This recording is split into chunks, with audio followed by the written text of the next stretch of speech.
What is up guys, Blue Spooky here with another daily video. If you guys are enjoying these daily videos, please be sure to like, share, comment, and subscribe if you feel so inclined. Doing any of these, let alone all three, helps the videos to do well and ensures I can keep making these types of videos for a long time to come.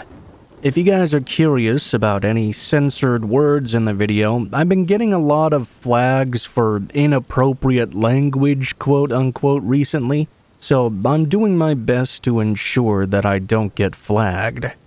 Because I've been getting flagged pretty much immediately when I post a video, it has been affecting the channel a little bit. So if you'd like to support the channel even further, go ahead and click that join button below the subscribe button. It's only $2 a month, and you get a special symbol next to your name when you comment, and you get to use special emoticons as well. No content will ever be locked behind a paywall, of course. It's completely optional, and only if you'd like to support the channel further than you already do. Just watching this video is enough already.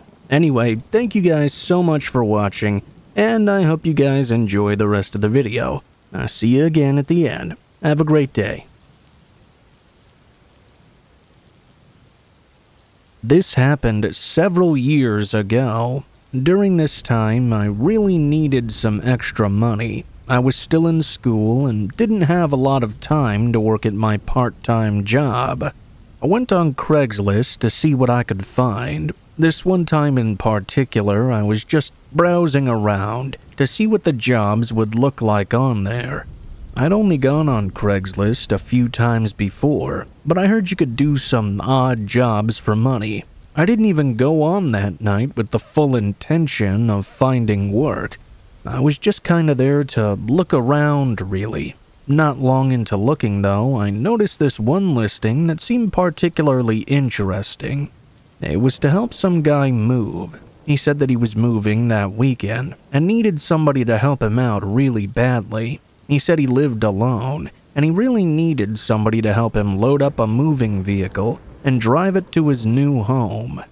The drive was roughly 30 minutes, and the pay for the thing was really good, somewhere around $400 or something. It would only take a few hours. I decided to contact the guy right then and there. The next day, he responded, saying I could have the job. The guy's name was Rob, and I was given his address and told there to go on the day at about 5 p.m. When the time came, I drove to the address. It was a pretty typical house in what appeared to be an average residential neighborhood. Rob lived at the very end of a cul-de-sac. There were two smaller moving trucks parked on the side of the street out front. I parked my car across the street and a little ways down. Then I texted Rob that I was there. He told me to come inside. I entered his house to see that pretty much everything had been packed up in boxes already. We spent the next few hours loading the boxes into both of the moving trucks. It was a fair bit of work and took us about 2 hours just to load the trucks up. When we were done with that, Rob gave me the keys to one of them and told me to follow him. We both left and started heading to his new home. I had no idea where his new house was. I just knew that it appeared to be about 30 minutes away. Rob had told me that his car was already at his new place, and he would give me a ride back to my vehicle when we were done. Overall, Rob seemed like a pretty average guy. We hadn't really spoken much at all when moving things back and forth. Mostly, we had just been working. I followed him, and we went to this area that I personally had never been to before. It wasn't far from some other places I did know, though. It was a quiet and more rural sort of area. I remember we were on this really quiet dirt road, with wildlands and woods on both sides. Finally, he pulled into this super long driveway. There was a house, and it was a much larger property than his last place. We parked the trucks and unloaded everything into this new home. By the time we were finally done, it was like 9 o'clock at night. After being done, Rob started to act quite strange. We were clearly done here, and I said I should be getting back now. but Rob just sat down in one of the chairs in his house and told me to sit down and hang out a while. I figured he was just trying to be nice, so I did that. After like 30 minutes of us sitting there and occasionally talking though, I really wanted to go.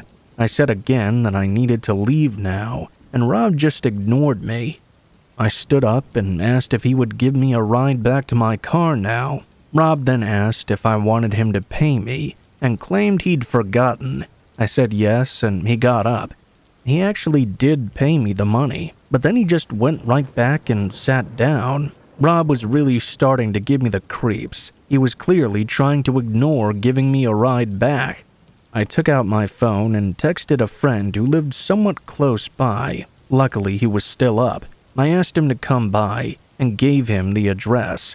I didn't want to just leave Rob's place walking. He lived on a quiet dirt road, and I wouldn't be able to walk anywhere on my own without it taking forever. My friend said he would come and pick me up. Rob just sat there staring at the TV for the next 20 minutes. It was really awkward to say the very least. I really didn't know what was going on in his head. Finally, I got a text from my friend saying he was there and parked out front on the side of the road. I stood up and said to Rob that I had to go once more. Rob completely ignored it. I just started walking to the front of the house. As I was walking away, Rob finally asked me what I was doing. I said I was leaving and told him goodbye. He got up and began to move after me. I walked faster and made it to the front door. As soon as I was out, I sprinted down the driveway. I got to my friend's car and jumped inside. We left as Rob just stood there watching me. I told my friend the crazy story as we drove off, but when we were still going through the quiet neighborhood roads, I suddenly noticed headlights appear behind us. When we turned, the car behind us did as well. I realized that this might be Rob. As we continued back toward where my car was at Rob's other house, he kept following us. At least, I was pretty sure it was him. I couldn't see inside the car with it being nighttime at all, but I was pretty sure it had to be him. My friend decided to take a few random turns, and sure enough, the car behind us did the exact same thing. We realized at this point we should drive to a police station instead. We did exactly that. When we did, the car followed us all the way there. However, it did not turn into the parking lot with us. Instead, it idled for a second before turning around. We stayed there for a while. Then, finally, my friend drove me the rest of the way to my car. When we saw my car, though, there was another car parked right behind it. The same one that had been following us earlier. It had to be Rob. I could see a figure still inside that vehicle. We didn't know what to do, so my friend ended up calling the police. We parked on the side of the road a little ways away. Rob's car was right behind mine, basically touching it. We told the police the whole story, and they sent someone to the address. We waited, as Rob just stayed there in his car the whole time. We could see him, but not very good. We could tell that he was in the car, but we couldn't see what he was doing. Finally, the police got there. They talked to Rob, and eventually he went inside of his house. I was able to drive home, and my friend followed me to make sure I'd get there all right. After that, I haven't seen or heard from Rob since. It was such a crazy experience. I'm really grateful to my friend for helping me out, because I don't know what I would have done without him there for me.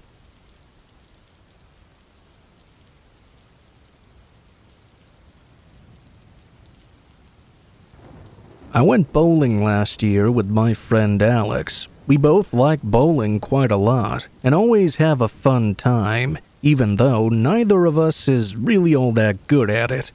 I remember that we went to this one bowling alley that neither of us had ever been to before.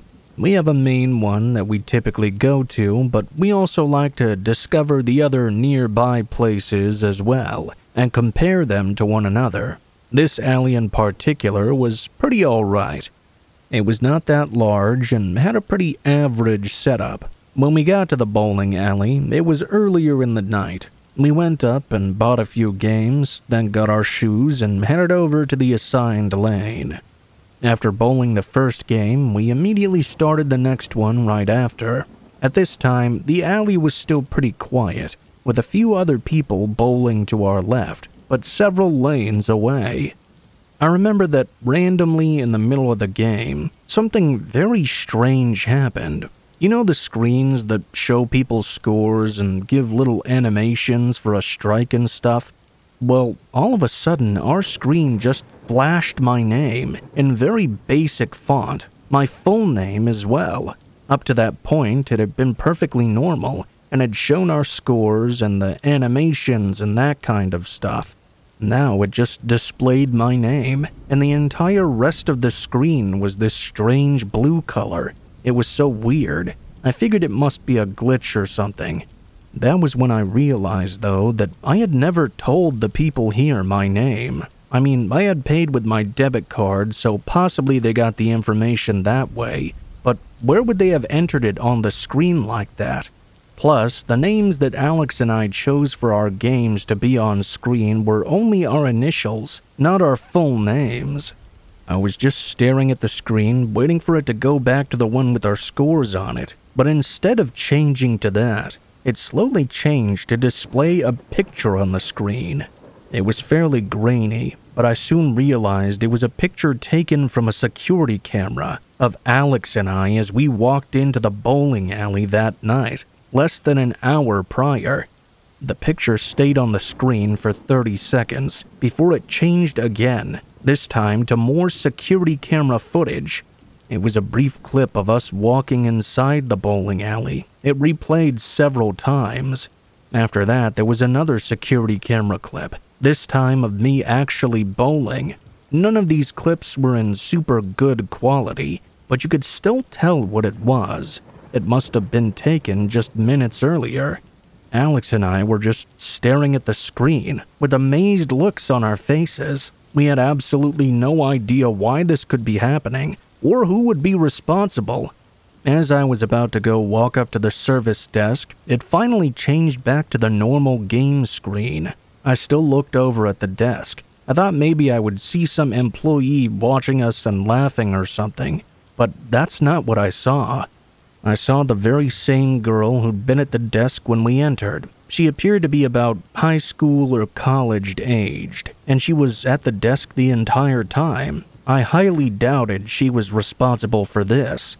We decided to just keep bowling. We bowled our next games, and nothing strange really happened. When we were done, we went back up to the desk to talk to the girl. Same girl was still working. I brought up the strange occurrence from earlier, and I told her about what we'd seen on the screen. The girl seemed very confused. She said that she didn't deal with any of the TVs and didn't know how that could even happen.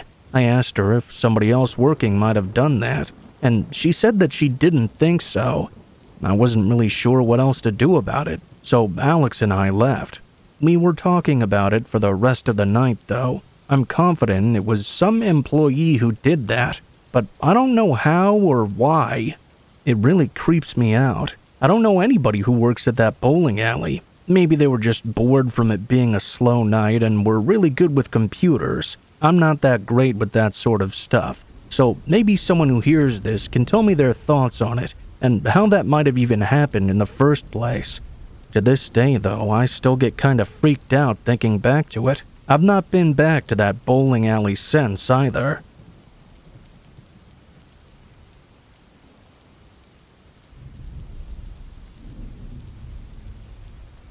When I was younger, I rented a room and lived there for a little while. I didn't have much money and was trying to save up for a nicer place. The only place I could really afford in that city was this room. It was an attic in this older house. The house had 4 bedrooms and then the attic as well. There were 2 people living in the house as roommates. Then there was me all on my own up in the attic. It was kind of weird. I didn't know the people before moving in. I also wasn't really friends with them when I lived there. I would have to walk up the stairs and occasionally see them when going into my attic, but once inside, it was basically a really large room all to myself. There was a bathroom attached and a tiny kitchen area in the corner as well. I'd never lived in an attic before, but if it was like this, I didn't really mind too much. The neighborhood seemed nice as well. It was the typical suburbs with lots of houses nearby. Well, one night I was fast asleep, only to be awoken sometime in the middle of the night. After turning over in my bed and closing my eyes to go back to sleep, I heard a noise. It sounded like something had hit my window. This seemed fairly odd. Even though I was half asleep, I knew that my window was not next to a tree branch or something that could strike it like that.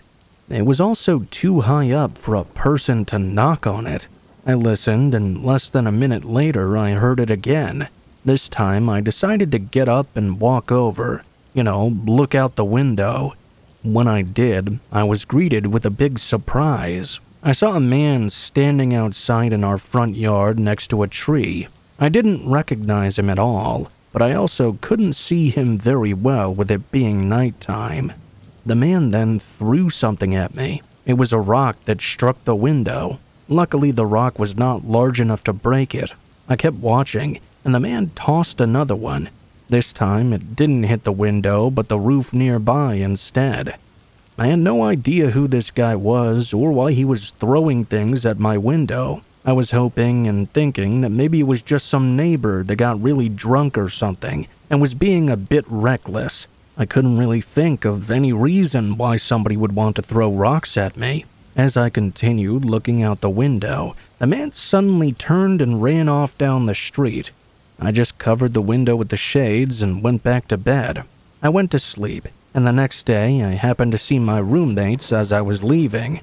I asked them if they'd seen the guy or heard all those rocks being thrown. Neither of them had. I guess they'd slept through it. Anyway, that same night, the man was back once more. I was awoken to a small rock being thrown at my window. I woke up and looked out again to see the same guy was back. This time, I looked at the clock, though. It was sometime after 2 o'clock in the morning. The man stood there facing me. Again, after a few moments, he fired another rock in my direction. I was seriously considering calling the police at that point. In fact, I even had my phone out and was right about to dial. Then the man just turned and ran off into the night. Now, looking back, I probably should have still called and reported it anyway, but I figured the guy was gone now, and they wouldn't have been able to catch him. Nothing really could be done about it. I just went back to bed and tried to make sense of it all and figure out why this guy would be tossing rocks at me. I couldn't think of anything, though. The next day, I went to work as usual, but I happened to be out late that night. I went out with some friends and drove back home at around midnight. At the house I was renting the attic in, we did not have a proper driveway, so we just kinda parked our cars on the side of the street. After getting back and pulling over, I got out of my car. That was when I noticed, though, that there was some random guy standing in our front yard, obviously not any of my roommates. I realized right away that it was the same guy. When I noticed that, I got a really bad feeling. I was already out of my car and walking toward the yard, though. I didn't know if I should turn around and go back. The guy was a ways to my right and not necessarily blocking me or anything, so I hoped I could just walk past him and go inside. I moved quickly, and when I approached the front step, I could sense the man was now trailing after me. I made it inside and locked the door behind me. I wondered what on earth that guy was doing. Now, this time, though, I did call the police right then and there. Then I went up to my attic. I looked out from my window's vantage point, but I couldn't locate the man at all. When the police got there, I remember seeing them arriving. At that point, I saw a man emerge from behind a tree and attempt to flee. However, he was quickly caught by the police. They determined that he was in fact the same individual that had been tossing rocks at my window. I never found out why he was doing that, though, as he refused to say anything. I'm just glad that it stopped after that, and I never saw that man again.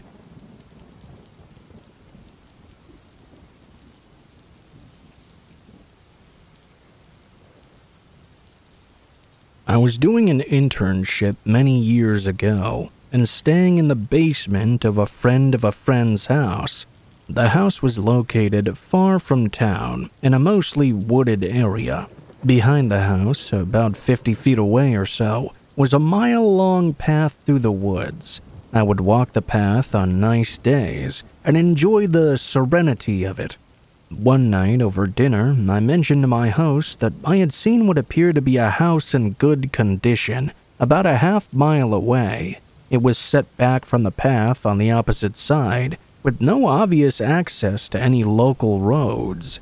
I didn't trespass at all, mind you, and would never stray from the trail to check out the house. I could just see the house hidden in the woods from my viewpoint. When I asked about it, the only information the people I was staying with gave me was, "That's our neighbor. He's a hermit and hardly ever comes out. Nice guy, but it's best you leave him alone." And that's all they said about it, really. I figured, yeah, no problem. All I would do is walk on the mile path and not stray away from it. A few days later, I was on the path, and as I neared the section where the hermit lived, something caught my eye. I saw movement in the woods by the hermit's house. I turned my head and saw a man completely dressed in all white. His pants, shirt, his hat, his socks, they were all pure white. My first thought was that he almost kind of looked like Colonel Sanders. The man was slowly walking through what looked like a garden in his yard. He stopped and looked right at me, so I gave a friendly smile and a short wave and kept going. On my return trip home, he was nowhere to be seen. The next week, I went out for another walk on the trail. This time, as I got closer to the same section near that house in the woods, I felt like I was being watched. It was more intense than I'd ever had that feeling before, so I slowed down and listened very carefully, trying to casually glance around the woods. I stopped dead in my tracks when I saw it. About 20 feet ahead of me, perched on top of a thin, dead tree trunk, just below eye level, was a dirty and doll's head. It might not sound like much, but it was very freaky. I looked at it. It made an obvious nodding gesture. I turned around and went the other way back home. I never took another walk through that woods trail for the rest of the time that I stayed at that house. I was just that freaked out by the hermit and his house in the woods, and his strange behavior.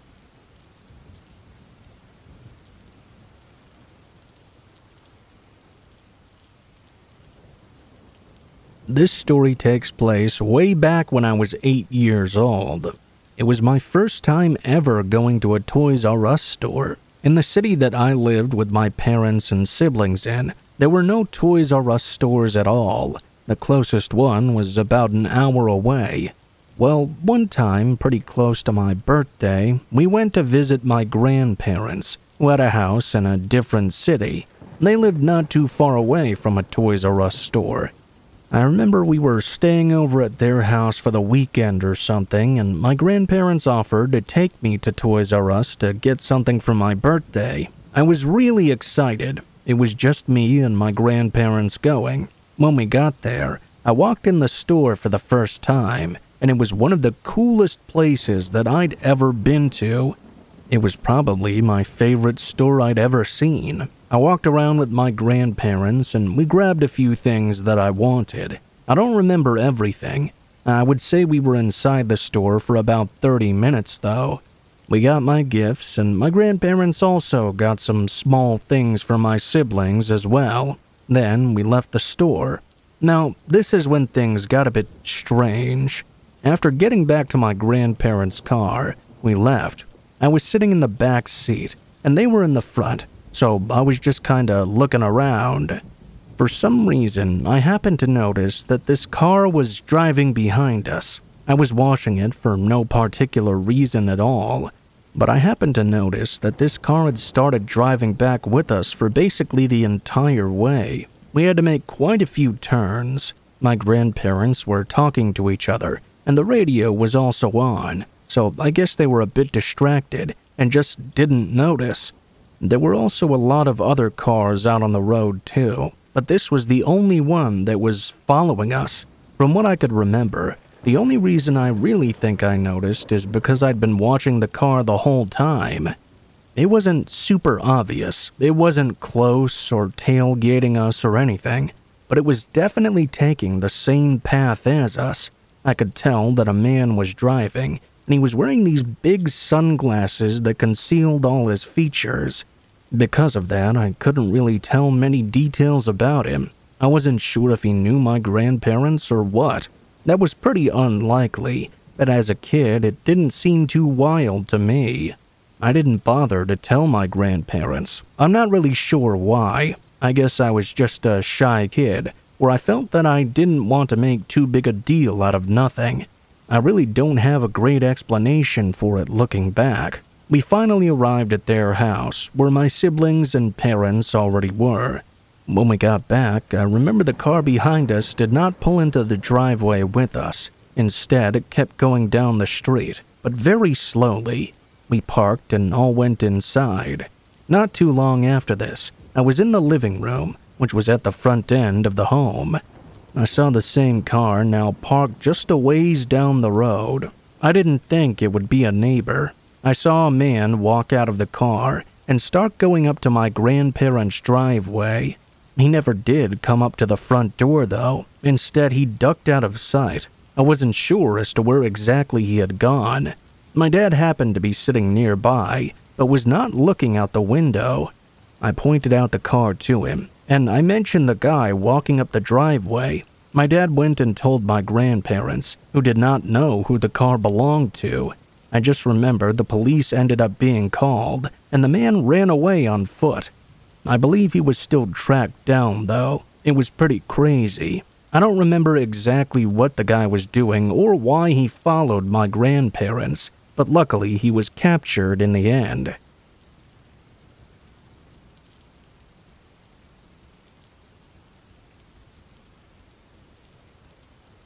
The city I lived in for a couple of years would have this fun little carnival one weekend in October, every single year. The main attraction that would be paired with the carnival was a haunted hayride. As a young adult, I thought the haunted hayride was pretty lame, but I'm sure it was exciting and scary for younger kids. This past year, the haunted hayride was looking for volunteer workers to help out, so I ended up doing it. I showed up in the early evening at the check-in table, ready to volunteer for the night. I thought they would put me on ticket sales or some odd job like that, but instead they gave me an old scarecrow costume and told me I would be working the part of the ride near a cornfield. I put on the musty old costume and headed off to my post. It was pretty slow work at first. My go-to thing to scare the people on the ride going past was to emerge from the cornfield suddenly and make scary noises. I actually ended up getting into it a bit more as the night went on. It was pretty fun.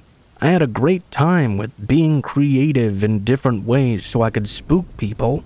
Toward the end of the night, though, this oddly-looking guy approached, wearing what looked like more of a homemade scarecrow costume. I wasn't aware that I would have anyone working with me that night, but the whole volunteer aspect of the hayride was not exactly well organized. I didn't question it too much. I asked the guy about his costume, and he said it had been in his family for a while, and he loved volunteering at the haunted hayride. There was only about an hour left of the experience. The guy told me I was free to go, and he would take over my spot if I wanted a little break. I was actually a bit reluctant to go because I was having a lot of fun now, and I wanted to finish the night out. I asked him if he could work together for the last hour. The man's response was an immediate and abrupt no. He even raised his voice a little bit, telling me to go home and take it easy the rest of the night. I didn't feel like arguing with this guy, so I started making my way back to the main volunteer tent to turn in my costume and go home.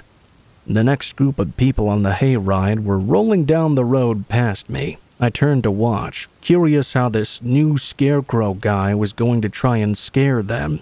I watched as he emerged from the corn similar to as I did, but he stood there silently, staring at the wagon as it passed by. Suddenly, the man jumped into action. Quicker than a bolt of lightning, the scarecrow grabbed an axe in his hand and attempted to chop at the wagon. There was a great deal of panic as people screamed in terror. The man managed to get 2 or 3 whacks in with his axe on the back wheels, but apparently it didn't do enough damage to stop the vehicle. The driver of the wagon made the horses speed up, and the wagon continued down the path apparently unharmed. I was a good distance away while I watched the whole scene unfold. I hadn't seen an axe when I'd been talking to the man, so he must have concealed it from me somehow. I watched as the man stared down the wagon for a couple of seconds and then retreated into the corn, presumably waiting for the next one to roll by.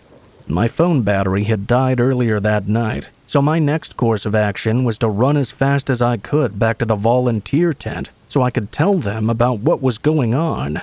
On my way back, I saw another wagon approaching. I made them stop and explained that they could not proceed with the ride. While I was approaching, a couple of flashlights bounced down the road towards us. A pair of cops approached. They asked about a distress call they had received from a customer, claiming they were on a wagon that was being explaining to the cops that I also saw the as well. I led them to the spot by the cornfield where I had been working. The man must have seen us coming, though, because he was nowhere to be seen. I never heard any more news regarding the man on the haunted hayride, but I made sure to keep my distance from that carnival the rest of the time I spent living in that city.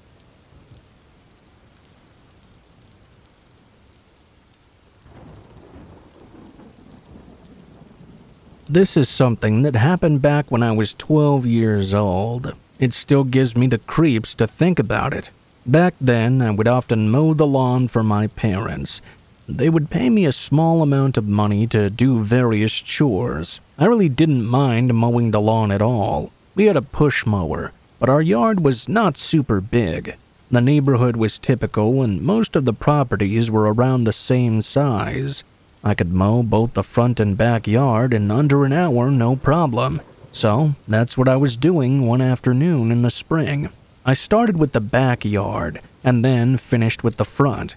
I remember that as I was doing the front yard, I noticed this pickup truck driving by slowly down the street.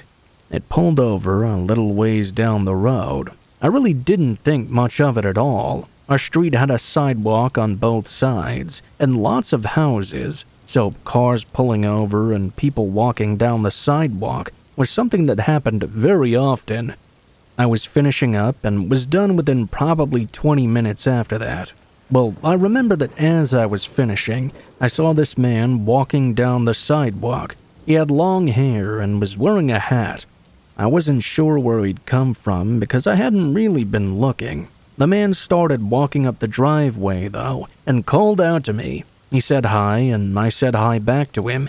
He asked me if I would be able to mow his lawn as well. He said that he lived at the end of the street in the gray house and would pay me $100. And that seemed like a ton of money to me at the time. Instantly, I said yes. If he lived on my street, it would no doubt take me the same amount of time that it took me to cut my own yard. It was a little bit later in the afternoon by now, but I figured I would still have enough time. I told him that I had to go ask my mom real quick first. I went inside and told her that the neighbor at the end of the street wanted me to mow his lawn for $100. She mentioned some guy's name who I didn't know. I figured that she knew him, and she said that I could. I went back outside and got my lawnmower. The man told me I could put it in his truck, so I didn't have to push it all the way there. That was fine with me. He led me over to his vehicle, and it was then that I realized that this truck was the same one I had seen parking a while earlier. I put the mower in the back and got into the passenger seat. He then drove me to his house, except he didn't live at the end of my street. He didn't even live on my street at all. He lived close by, but several blocks over, and one to the west. It was much farther than I thought it would be, so far that the house on this particular street had a different sized yard. This man's yard was way bigger than mine. It was going to take me a lot longer to mow. I was a little disappointed, but I had agreed to do this work. When we arrived, I took the mower and started. The man went inside his house and told me to knock on the back door of the house when I was done. The house did not at all look nice, kind of run down, and the grass was pretty overgrown as well. When I mowed his yard, the back was so large that it probably took me over an hour on its own. Then I did the front. By the time I was finished, it was almost completely dark out. I went to the back door of the house and knocked on it, just like the man had instructed me to do. He opened the door and told me to come inside. I stepped in and told the man I was done. I asked him if he could give me a ride back home now. The man did not appear to live with anybody else, or at least nobody else appeared to be in the home right now. He seemed to be the only one there. The man told me he would give me a ride home in a little bit, but not right now. He said in the meantime I could go into the living room. I didn't like this at all. I had a bad feeling. I didn't think to ask him why he couldn't give me a ride home right then and there. He didn't seem all that busy doing anything at all, though. I also completely forgot to ask him for the money he promised for cutting his grass. At that moment, I just wanted to leave. I walked back over to the back door. I opened it and left. I sprinted away, leaving the lawnmower in his front yard. I ran down the street. The man did not leave and chase after me, but instead seemed to have stayed in his home. I ran all the way back to my parents' house and went inside. I told them about what happened. They were very confused because they thought I was going to a completely different neighbor's home. My dad said he was going to go over and get the lawnmower. My dad left and came back a short time later. He said that when he got there, the lawnmower was down by the curb next to the garbage, which is not where I had left it. He also said he knocked on the door several times, but the man never answered. After that, I was not allowed to go near that street. Not too long after, I remember hearing the house was for sale, and some other people soon moved in. I don't know who that guy was or where he went, but it surely was a pretty scary experience.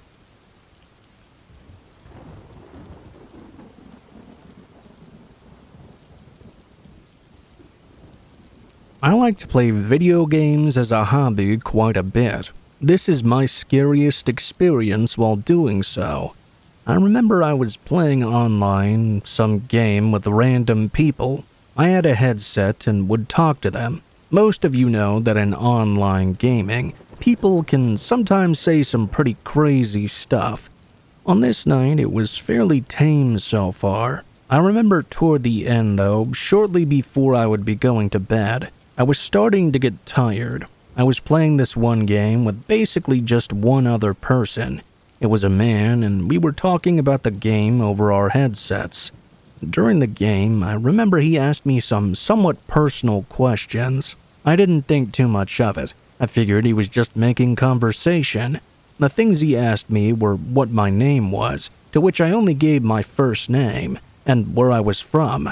I only told him my state. I'm pretty sure I asked him the same questions back, but honestly, I don't really remember his answers. There wasn't really anything that creeped me out or anything that seemed notably unusual to me. There were a few more questions, but nothing that really seemed out of the ordinary.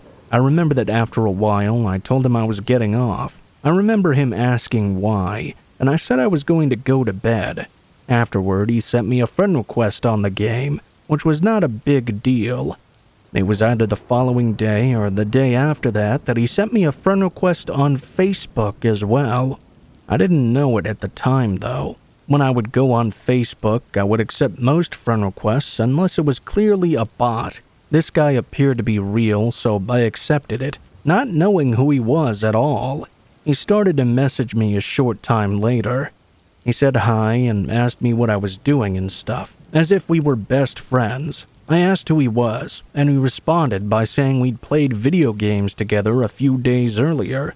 That's when I realized this had to be that same guy. Obviously, I had no idea what this guy looked like. When I heard this, I was very surprised he'd somehow found me, as I'd never told him my last name or the city I was from. It really creeped me out. Based on the guy's page and photos, he also seemed to be pretty weird. I decided at that point to delete him as a friend. The day after that, though, he followed me on Instagram and started messaging me on there. He asked me why I deleted him and sent me 4 other messages. I saw them and deleted and blocked him from Instagram as well. I thought that would be the end of it, but a couple of days later I got a text message from him out of nowhere. An unknown number suddenly messaged me. When I looked, I figured it must have been the wrong number until the texter said their name. They also sent a long, angry rant about how I blocked them and various other things. This creeped me out more than anything. I blocked this number and hoped I would stop hearing from him now. Obviously, I also deleted him from being friends on the game as well. After this, I did stop hearing from him to my surprise. I still wonder, though, how he even managed to find me. I mean, the only thing he had to go off of was my first name and the state, and it's a fairly common name. How did he even find my number? My only thought is that he possibly messaged somebody on Facebook who knew me, claiming that he was my friend and wanted to know my number or something. I can't confirm either way. It's really creepy what he did, and I'm glad I haven't heard from him since then.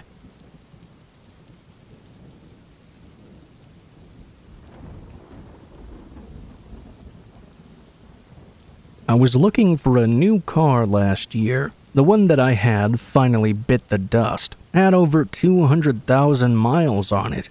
I really didn't have that much money to buy a new car, so I went on Craigslist to look for something used. Obviously, it wouldn't be too hard to find an upgrade to what I'd already been driving.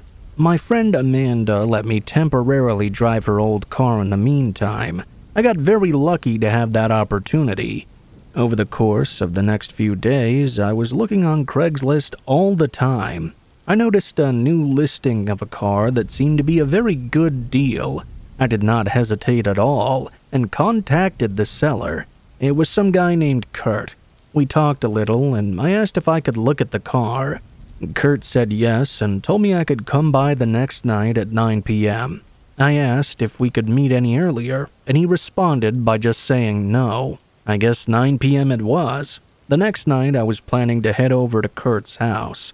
I told Amanda about this, and she offered to go with me. I accepted her offer because I felt a little strange meeting a guy from Craigslist alone, so late at night. Plus, Amanda knew a lot about cars, certainly more than I did. The next night, we headed over to Kurt's. His address led me to what was a pretty quiet neighborhood, about 10 minutes away. His street was dark and there were lots of trees in people's front yards. We parked on the side of the street across from his address. According to our directions, we were there. I texted Kurt letting him know. We waited inside the car for a response. After 5 to 10 minutes, there was nothing. I called Kurt as well, but I got no answer. I even double-checked to make sure we had the right time, date, and address.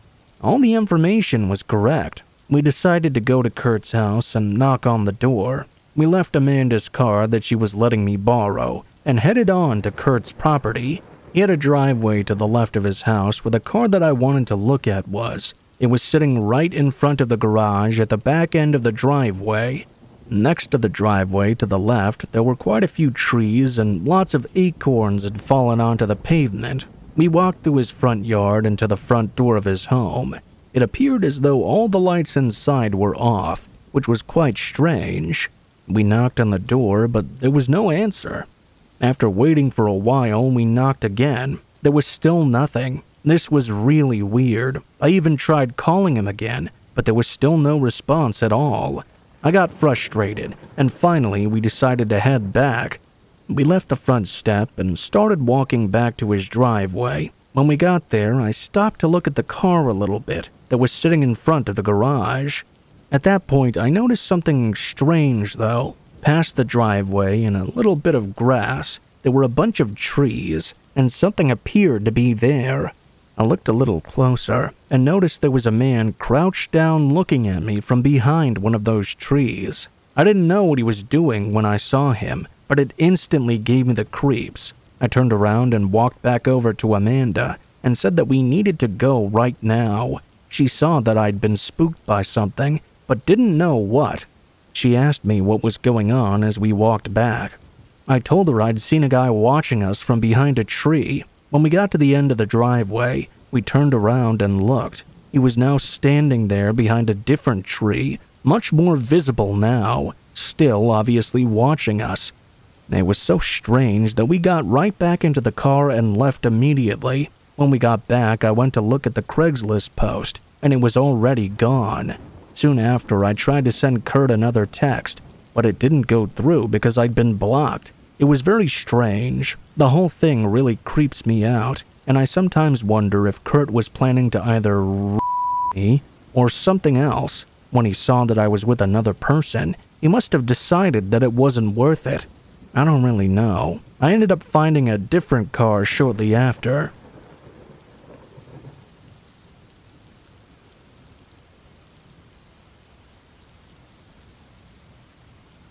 I had a terrifying experience once when I used to work at a bowling alley. I worked there when I was 19 years old for several months. This was many years ago now, but I still remember it very well. I did kind of a bit of everything around the place. We were not that large of a bowling alley, but had everything that you might expect. The story takes place one night when I was working, and the bowling alley was not too busy. That evening, I was working until close, which on this particular night was 11 p.m.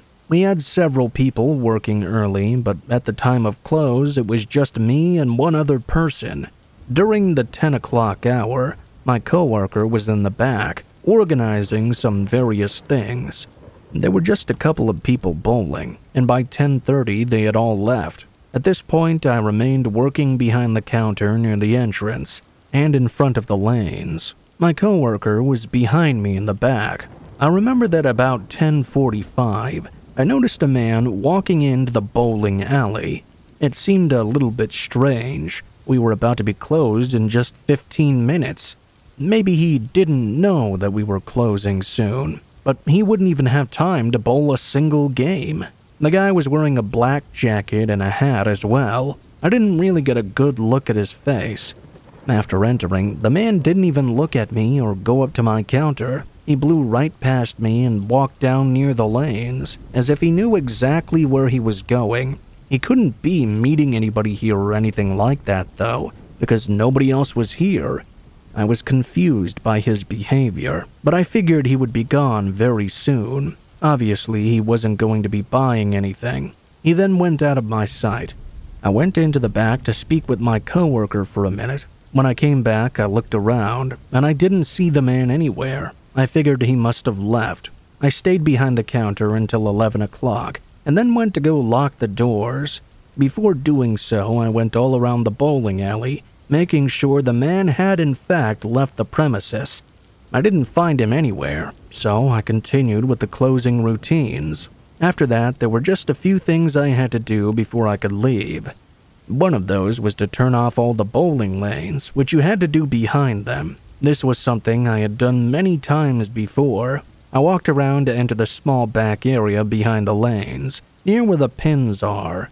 As soon as I entered it, though, I instantly saw the man. It was the same guy who'd entered the bowling alley earlier. I didn't know what he was doing back there. The guy looked right at me. I was so surprised about seeing him that I didn't know what to say or do. After staring at each other for a few moments, I was about to tell the guy that he wasn't allowed to be back there. Before I could say anything, though, he started to aggressively charge toward me. He was about 20 feet away, so I quickly moved back and out of the room. I got back out into the walkway next to the lanes. I didn't hear the guy leaving, but I ran all the way to the back room where my coworker was. I closed the door and told him about the man hiding back there. We both decided it was best to call the police. We then waited. While we were in the back, we did not hear anything from the rest of the bowling alley, and we didn't dare to leave the back room. When the cops got there, they searched the entire place, but the man was already gone. He must have left sometime while we waited. After that, my coworker and I were able to finish closing up and leave.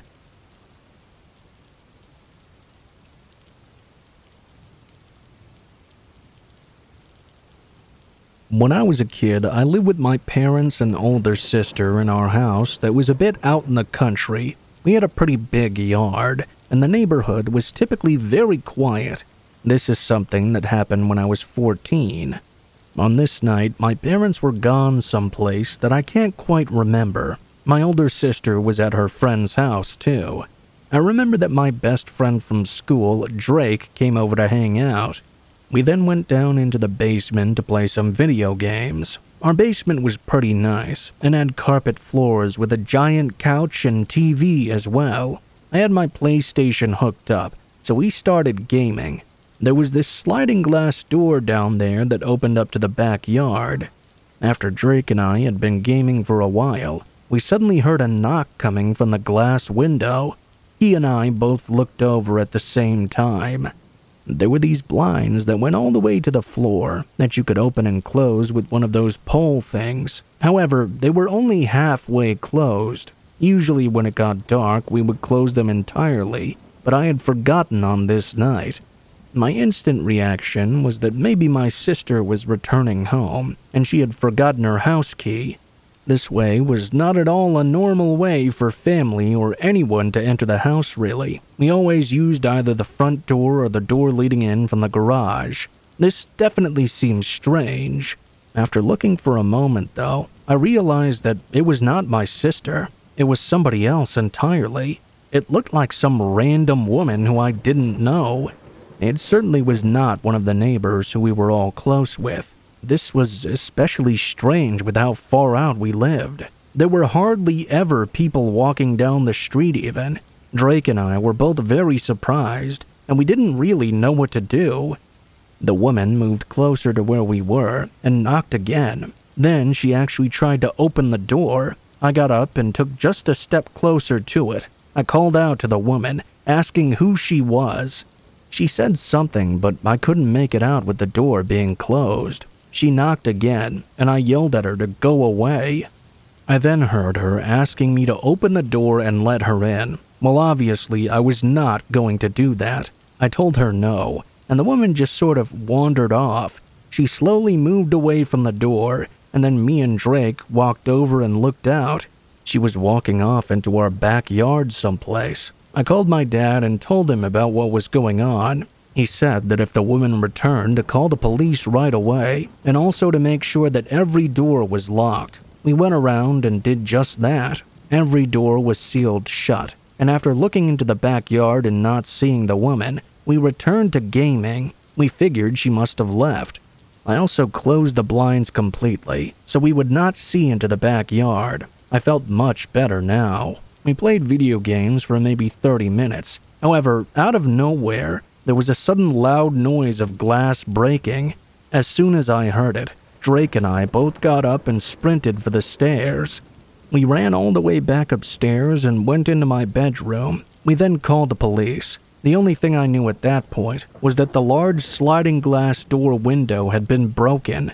We could sort of hear noises downstairs, but we tried not to focus on them. We hid in my bedroom until the cops got there. When they did, they quickly found the woman in the basement and arrested her. She had smashed the sliding glass door with an old lawn chair we had outside in the backyard.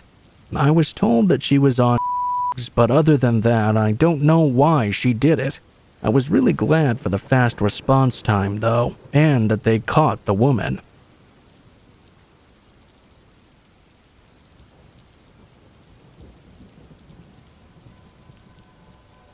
I'm 28 years old now, but this is the first time I've thought about this incident in detail in quite a while because of how traumatizing it was to me. I met my ex-girlfriend in California in 2010. We had both lived there our entire lives, but decided to move to Maine a couple of years after we'd started dating. She had flown to Maine on a business trip in 2012 and fell in love with everything about it. The small towns, the fantastic scenery, and of course, the people.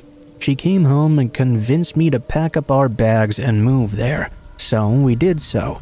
We saved up a bunch of money and rented a huge moving truck. The plan was for me to drive the truck across the country, while she stayed behind 3 days to finish up her classes at the local community college, which were due to end around that time. I would have just waited until her classes were already finished, but we decided to take advantage of an incredibly good deal we were offered from the company, who provided the moving truck. She had a car, so she would be able to drive there anyways, while I towed my car behind the moving truck. My brother came with me on the trip. The drive was obviously going to be a very long one. When my brother and I arrived in Maine, about 4 days after we had left, we were completely exhausted. After unloading the truck and sleeping for about 16 hours, we decided to visit the small town of Belfast, which was about 14 miles away from the new house. We ate some good seafood at a little family-owned joint, rented a scary movie, and made the drive back. My new house was literally right in the middle of nowhere. During the day, the view of the lake in my backyard was amazing. The woods surrounding my house were awesome, and everything was completely beautiful.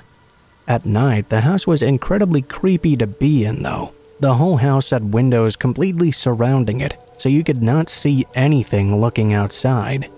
I'm sure if you were standing outside of them, you could quite easily see in though.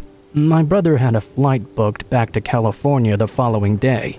We woke up very early in the morning to drive down to Portland where the airport was. I eventually made it back alone and wasn't able to make any phone calls or watch any cable TV because we had no service out there and no cable or internet hooked up yet. My cell phone didn't work anywhere on that property. I had plenty of DVDs to watch, but that was about it. When I made it back, I decided to try out my new fishing pole we had just bought in town instead. I wasn't out at the lake very long, as it started to get dark in Maine fairly quickly in autumn. I went back to the house and sat down in the living room. I was in a chair looking out the windows at the scenery. The view was getting darker and darker as I turned on all the lights in the house. I quickly became creeped out at just how pitch black it became outside. Imagine being in the middle of the forest, in the middle of nowhere, in the middle of the night, looking around. You couldn't even see your own hand if you held it in front of your face. That's how pitch black it was. You could not see anything. I hadn't hung up any curtains or blinds yet either, and had the extremely uneasy feeling now that someone was outside my house, watching me. Like they were following me room to room, and if someone were out there, they could very easily do just that. I decided to quickly hang some sheets up all over the windows, using some thumbtacks. I sat on the couch in the living room and put on a comedy movie to try and shake that unnerving feeling I had. It did not work at all. Eventually, I tried to get some sleep instead. I had a lot of work to do the next day already, and my eyelids were quickly becoming sore. I was starting to actually get very tired. I covered myself up with some blankets on the couch and turned off the TV. After a few minutes, my eyes had adjusted, and I could see around the living room very slightly. My eyes were very heavy, and I fell asleep soon after. I woke up some time later. I could tell it was still in the middle of the night because of how dark it was. I reached for my bottle of Coke on the ground in front of me and took a big sip. I set it back down and looked around the room. Now, I'm having difficulty putting these next emotions into words that I can accurately convey to you. My heart began to throb immediately when I noticed the figure of a man standing in the corner of the room. He was staring at me. I felt as if I was going to die right there from fright. I did nothing and said nothing, not by choice, but because I couldn't. I was completely frozen. The man didn't move. I was able to rethink logically for a moment. I'm not sure the man knew I had seen him or was looking right at him. I did have a blanket over me, which might have shrouded me from view and shadowed me, in which case he wouldn't be able to see my eyes. After about a minute of gut-wrenching fear, I decided I had to do something. This was the hardest thing I ever had to do in my life. I coughed. Of course, not a real cough. I did it while getting up in an effort to give this person the impression I didn't know they were there. I slowly made my way to my feet and walked across the icy cold wood flooring to the bathroom, around the corner of the living room. The figure did not move. I made it to the bathroom, and nothing happened still. I closed the bathroom door and slowly turned the lock to the upright position. Tears went down my face as I backed into the bathtub behind me. I was staring at the door. I suddenly realized there was a small window above the bathtub that I could most likely crawl out through. I moved the shower curtain and reached up to the window. I unlocked it and tried sliding it to the left to open it. The window began to squeak when I pulled it, and I froze, hoping the man hadn't just heard that. Unfortunately, I then began to hear a tapping on the bathroom door. Not a knock, but a gentle tapping. It didn't sound like the tap of fingers either. It sounded like metal, like they were tapping a knife against the door. At this point, I made the realization that the man either knew what I was doing or simply wanted me to know he was outside the door now. Adrenaline took over completely, and I slid the window open, pushed the screen out onto the ground, and tried not to make any noise as I jumped up and began squeezing through the window. My head and upper body were out, and I could not see inside the bathroom, only the dense dark woods in front of me. I was just pulling my legs out through the window when I felt something grab my foot. Directly after that, before I could even react, I felt my ankle suddenly sliced open. I let out a noise of shock and surprise as I pulled out of his grasp and fell to the ground. I started heaving, and it felt as if my heart would explode. I stood up and looked around. I quickly dashed out into the woods and fell to the ground, looking back at the house and the window to the bathroom. I felt the area of my leg on my ankle, which was throbbing from pain now. I brought my hand up only to reveal it was covered in blood. The deathly serious situation I was in became real and horrifying. I looked back at the house and saw the back door fly open. The man started gazing around in the darkness surrounding me, clearly searching for me. I became as still as a statue on the ground and tried to control my breathing. He had a big knife in his right hand and was wearing all black. He walked down the patio steps and started walking out into the woods, nowhere near where I was laying, fortunately. He was grunting, and soon after I lost sight of him. I started frantically looking around, worrying that he would spot me at any moment and stab me to death. I saw nothing but trees and darkness. There was a bit of snow on the ground from a couple of days before. I was freezing and shaking at this point. About 10 minutes later, I saw the man walk out of the trees from where he had entered and go back into the house. I laid out there for the rest of the night. Luckily, the sun started to rise only about an hour later. After the sun fully illuminated my surroundings, I felt as though the man had probably left, and I felt ready to move again. I rose to my feet and walked around the house to the front. I saw the front door was now open completely. I approached it and peered inside. Nothing. I walked in a few steps and gently grabbed my car keys that were hanging on a hook by the door. I ran back to the car and unlocked it. I got inside and started the engine and backed out of the long driveway. I drove to the little general store a few miles from my house. This is where the story ends. I got away, and so did my visitor. My ankle was cut up pretty bad, but healed just fine after a few months with no problems. I did suffer some minor pneumonia from being outside for a time, but it was nothing too serious. I later found out that not long after, an elderly man that lived about 2 miles down the road from me was murdered in his bedroom in the middle of the night. This experience took its toll on me and my girlfriend's relationship, and I ended up moving back to California after just a few months. The incident made it very difficult to sleep, but writing this has oddly made me feel somewhat drowsy. I think maybe I'll attempt to go to sleep right now. Thanks for listening.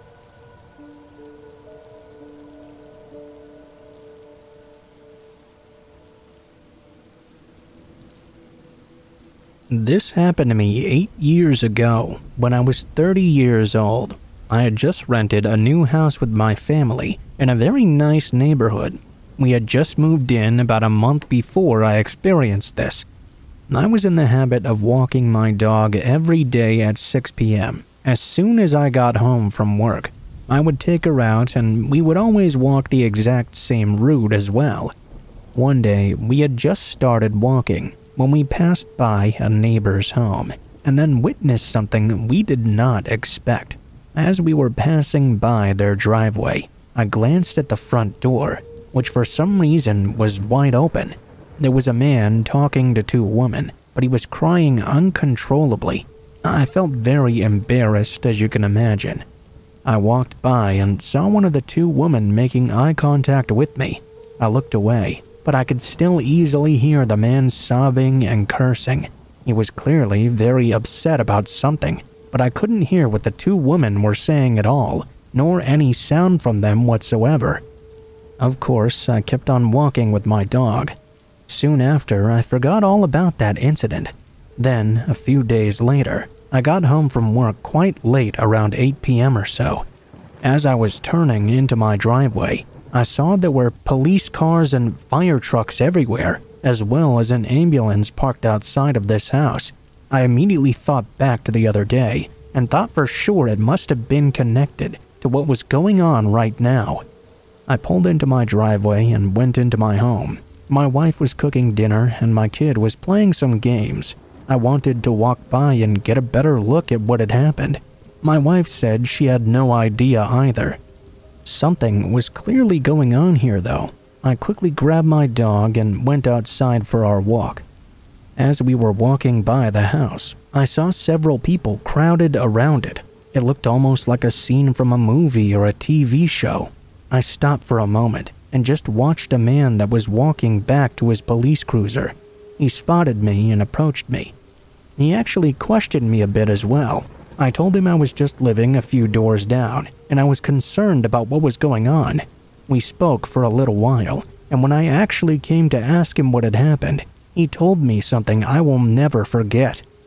He said that one of the women that lived there had been brutally assaulted and murdered, whilst the other one had been left in critical condition in the hospital. The officer clearly saw I was shocked by this news and asked me to quickly be on my way. Before I left though, I made sure to tell him what I had witnessed just a few days earlier. He told me not to worry, as they had now detained the man who'd done this. He himself had confessed apparently. I resumed the walk in total disbelief. My wife was in equal shock when I told her after I returned home. I later saw on TV a picture of the woman who had been killed. It was undeniably one of the same women who I'd seen that day, talking to that man. The news said she had been killed by her ex-boyfriend, and that her friend who survived had nearly been beaten to death as well. They eventually showed the man's picture, and I felt a bit sick when I saw it was the same guy, crying and sobbing that day.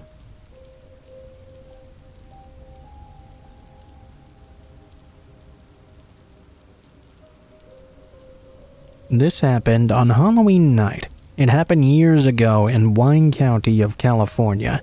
Myself and two roommates lived in a 3-bedroom, 2-story house.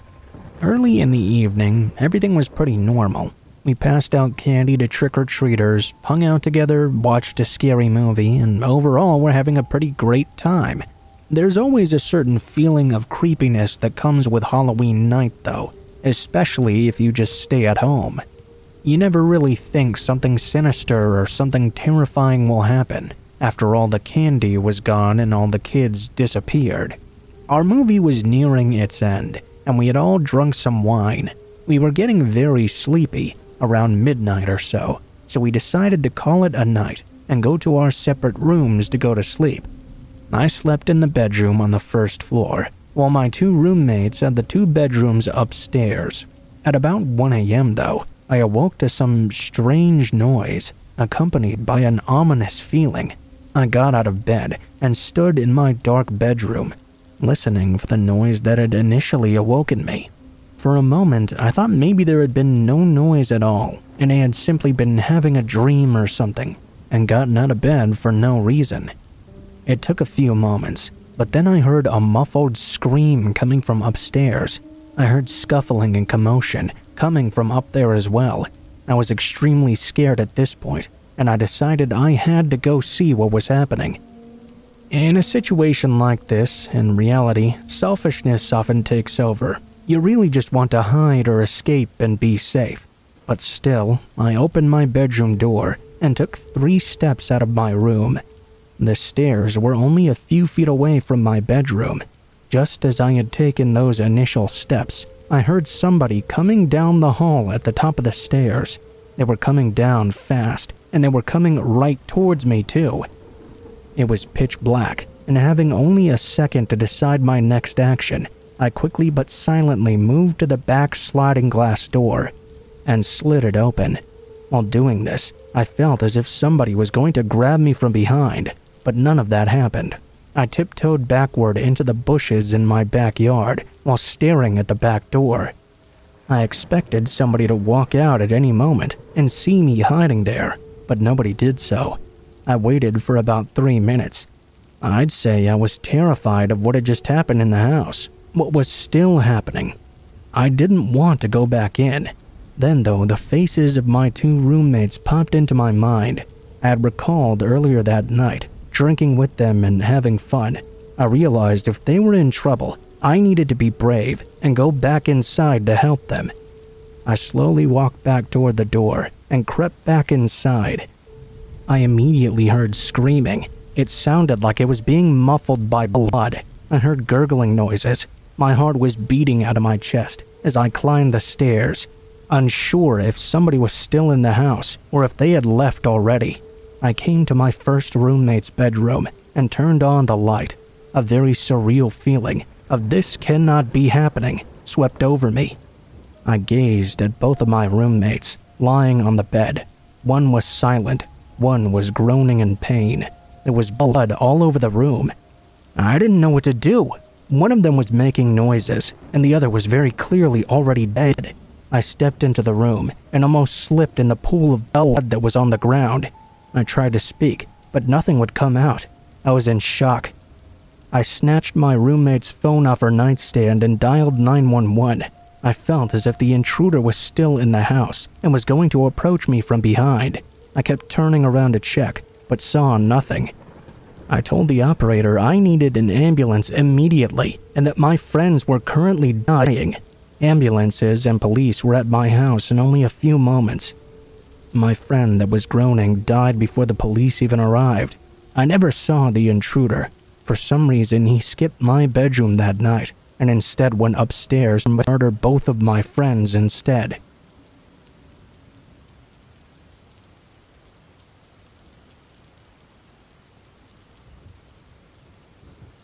So one night, I got a knock at my door. My boyfriend was at work at the time, and I was not expecting company, especially not so late at night. I turned my music down for a moment, and that's when I realized the door was not locked. Instantly, I was terrified.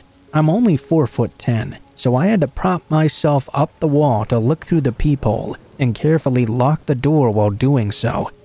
The knocking turned into furious pounding. As I looked outside, the man outside the door was no one that I recognized. He looked quite disgruntled, dirty, and frightening as well. He was short and stocky, and clearly furious. He grew even more frustrated, knowing I had just turned my music down. He must have heard me lock the door. He started calling out to me through it. "Ma'am! Excuse me, ma'am!" Only, how the fuck did he know I was a woman? This was a guy I had never seen before, and he hadn't caught a glimpse of me either. I looked around the room, only to see I'd left my blinds open. I realized he must have been watching me vacuum the entire time. Thankfully, at this moment, my neighbors right across from me opened their doors. The husband called out to the man, "Excuse me, who are you? What are you doing here?" Startled, the creep fumbled backwards. "Oh, good evening, sir. I was just going to offer my carpet cleaning services to her." Obviously, the husband was very suspicious. "Well, that's great and all, but you need to leave right now." The creep ran off right away. Afterwards, I called the police, my boyfriend, and closed up my blinds. I texted the neighbors and thanked them profusely for scaring the man away. I paid extra to live on the top floor. but it seems this creep had been watching me from down below.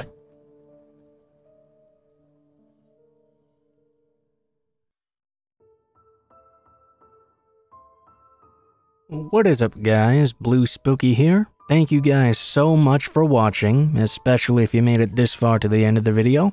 If you liked the video, please be sure to like, share, comment, and subscribe if you feel so inclined. If you have any feedback for me as well, be sure to leave that in the comments below the video. If you guys have a story you'd like to send in, or if you'd like to contact me for any reasons, there will be links to my social media in the description below the video, including my Facebook, Gmail, and Twitter accounts. Go ahead and send me a message on any of those, and I'll try to get to you as soon as possible.